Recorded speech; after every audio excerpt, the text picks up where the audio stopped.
Hello అండి, welcome to my channel. Mutton pulao కోసం నేనైతే హాఫ్ కేజీ మటన్ తీసుకున్నాను. దీన్ని మ్యారినేట్ చేయడానికి 1 స్పూన్ అల్లం వెల్లుల్లి పేస్ట్, కారం, ఉప్పు, పుదీనా, కొత్తిమీర వేసి బాగా కలిపి 1 అవర్ పక్కన ఉంచుకోండి. ఇప్పుడు స్టవ్ పైన కుక్కర్ పెట్టుకొని ఈ మ్యారినేట్ అయిన మటన్ని అందులో వేసి కొంచెం ఆయిల్, వాటర్ వేసి ఒక 3 విజిల్స్ రానివ్వండి. మటన్ ఎక్కువగా కుక్ చేయకండి, ఎందుకంటే మళ్ళీ రైస్తో పాటు కుక్ చేస్తాం కదా, ఓవర్గా కుక్ అయితే బాగుండదు. ఇప్పుడు కుక్ అయిన మటన్ సెపరేట్ చేసి వాటర్ సెపరేట్ చేసి పక్కన పెట్టుకోండి. ఇప్పుడు మళ్ళీ కుక్కర్ పెట్టుకొని స్టవ్ పైన కొద్దిగా గీ, ఆయిల్ వేసుకొని ఇందులోకి బిర్యానీ స్పైసెస్ యాడ్ చేసుకోండి. ఆ స్పైసెస్ని బాగా ఫ్రై చేయండి.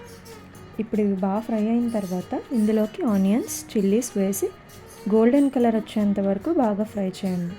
అలానే 1 స్పూన్ అల్లం వెల్లుల్లి పేస్ట్ కూడా వేసుకొని పచ్చివాసన పోయేంత వరకు బాగా ఫ్రై చేసుకోండి.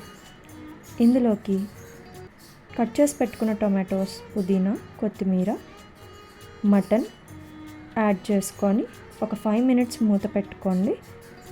ఇప్పుడు మూత తీసి చూస్తే ఆయిల్ పైకి తేలుతుంది కదా, ఇందులో మనం కొంచెం సాల్ట్ యాడ్ చేసి రైస్ కూడా యాడ్ చేసుకుందాం. నేను 1 గ్లాస్ రైస్కి 2 గ్లాసెస్ వాటర్ తీసుకుంటున్నానండి. 1 గ్లాస్ రైస్ యాడ్ చేశాను. 2 గ్లాసెస్ ఇందాక మనం మటన్ ఉడకబెట్టిన తర్వాత వచ్చిన వాటర్ని మెజర్ చేసుకుని వేసుకుంటున్నాను. ఇప్పుడు బాగా కలుపుకొని ఒకసారి సాల్ట్ కోసం టేస్ట్ చెక్ చేసుకోండి. ఒకవేళ సాల్ట్ సరిపోకపోతే మళ్ళీ యాడ్ చేసుకోండి. అలాగే కొద్దిగా మటన్ మసాలా కూడా యాడ్ చేసుకోండి.